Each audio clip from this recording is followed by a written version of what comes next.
I like how this sequence in Apollo 13 shows the, you know, all the action and the, you know, the visuals and the sound. The sound mix. Oh wow. I noticed something. I mean, I've watched the film so many times. I don't know, hundreds of times, hundreds, not thousands. Well, maybe the same launch scene over and over and over and over and over. But yeah, the whole film, you know, probably a few hundred times from start to end. But this sequence where, notice where, you know, the guy standing at the beach, even though he wasn't, because he was at home. You know, it's just, you know, they're just trying to dramatically enhance the action, aren't they? You know, but notice his jacket kind of blows, you know, it kind of, the sound wave coming from the, I mean, that is a tremendous amount of power coming out of those engines, you know?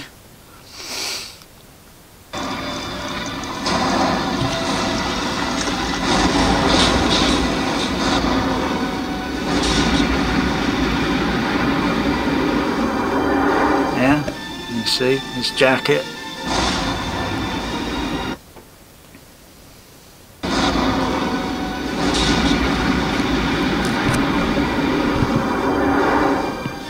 Yeah.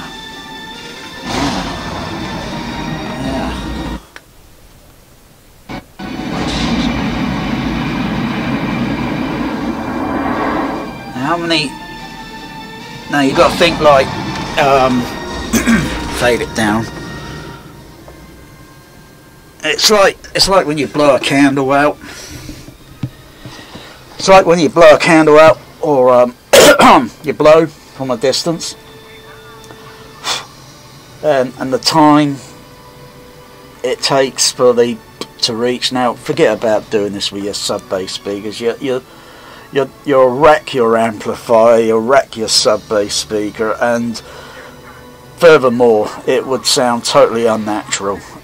The only way you could do that is with a sort of gimmick effect. At a certain point, if I go back to it, because I've kind of been looking at it, and to sort of get that effect where you can feel like some air blowing over you, but it wouldn't be like, you know, sub-bass, because to get sub-bass there, you just play with the sine wave frequencies. You could play with single sine wave frequencies. You could play with multitudes.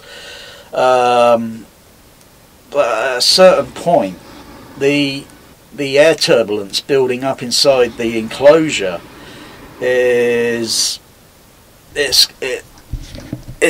going to have some variables where there's some air pressure where, and then some where it's just not quite there, but it would be. But you think even if you were standing that close to the rocket, I mean, crikey, that's a little bit nearer distance than where the public would normally be. There'd be a few miles back. There, how that's depicted, it's like maybe a quarter of a mile away, or less than just under a quarter of a mile. You know, that would be just deafening. I'm surprised he's not got his fingers over his ears, because, you know, that's got to be damn loud. But I don't know. I wouldn't be. It'd be careless to sort of stand there, and because if that were to explode, debris are just going to flipping hit you, aren't they? So yeah. But anyway, so how many? What sort of time sequence am I looking at here? So you got to build up the air pressure and then blow it out, and then it reaches you. So, oh gosh, we're talking. I think I'm looking at a few seconds here to build a good, sufficient, you know, So I'm just trying to look at the sequence, you know, and then boom, the air coming out of there through the what they call the that's like a sort of dampening, acoustical dampening, where the there's lots of water dumped. They obviously recycle the water, you know, because they're near a lake, aren't they? And so, you know, they just dump a huge amount of water down the, I think it's called the exhaust flame sort of diffuser thing. Oh, press blimming. It's lousy with these Blu-ray discs, you know, you press stop and then, you know, if it was the DVD, you know, you can just go straight back to it. I think you can. I think just press that. I think it'll go straight back to, yeah. Oh gosh. You know, so there's the, you know, the opening down there and all the water's going down it. Boom, boom, boom. And then push, yeah. You got, I think it's shaped like that. It's sort of shaped like it's sort of got a, yeah, curved shape, and then the flame just comes down and then spreads out along with all the water and to dampen it. Otherwise, the you know, so like every time when you see the space shuttle launching, they're dumping the water just before the main engines start up. And the solid rocket boosters. Otherwise, the acoustical energy would damage the. I don't like the look of that picture quality there on that. Anyway, this is about the Wasset, but oh god, that look, yuck. Oh no, that looks horrible. That looks bloody horrible. Oh my goodness. That is video. For Blu-ray. Can I focus in on that? Oh my god, that is not grain I'm looking at. That is not grain. That is bloody video artifact. That is bad. There, not.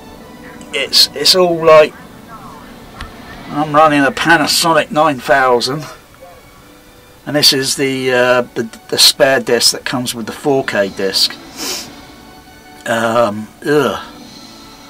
I don't want to play the 4K disc because it's absolute crap sound mixing, remixing. It is atrocious. But yeah, at the end of the day, this is, you know, this is blooming video for Christ's sakes. It's in 35mm with projected light behind it up on the screen. It's near, you know, but you know, it's not the same. Otherwise it'll have Q dots in the flipping corner, it'll have scratches, and it'll have all the sort of things to make you pinch yourself to think, wow, this is film, you know. Still think the Laserdisc is better. Anyway, yeah, so how am I going to do that? What would I do? Use some sort of, well, I know the air conditioner can push out some air, but it's too noisy, so I need something like that to push air out at a certain point where it's going to blow air over and then it'll be shut down. So it's got to be turned on, builds up the air, pushes out, and then you shut it down, and then the air still travels because it's still leaving the as far as I remember when using that. So I won't need to turn that on till well, at least springtime.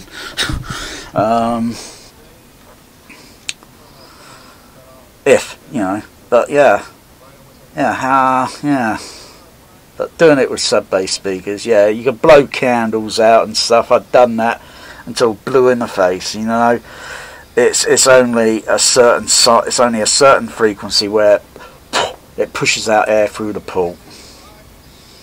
Otherwise, you could have a sub-bass speaker, whatever, laying on the blimmin' floor. It's not going to push a lot of air around to sort of do that. Make you know, you feel when, you know, when you hear people talking about, when I hear people talk about, oh yeah, I've experienced all that trouser flapping That's only because the bass frequencies, yeah, and the way the fabric is, it just tapping the fabric.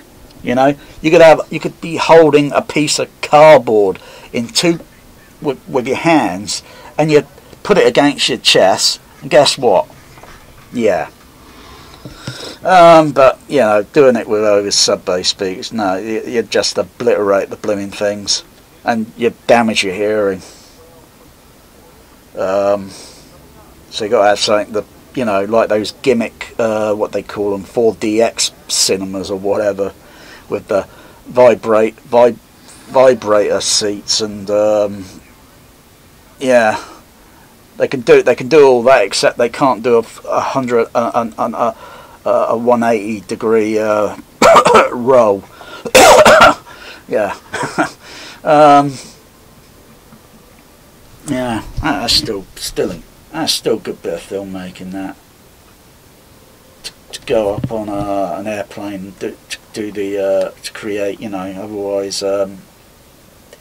Otherwise you look at some of the today where they're creating all this zero gravity with computer, and some of it looks pretty good, but I don't know how photographically good. I would have to look at this, compare this with, say, Gravity, over and over and over, two playing side by side at the same time. Anyway, this is really about the sound, really about the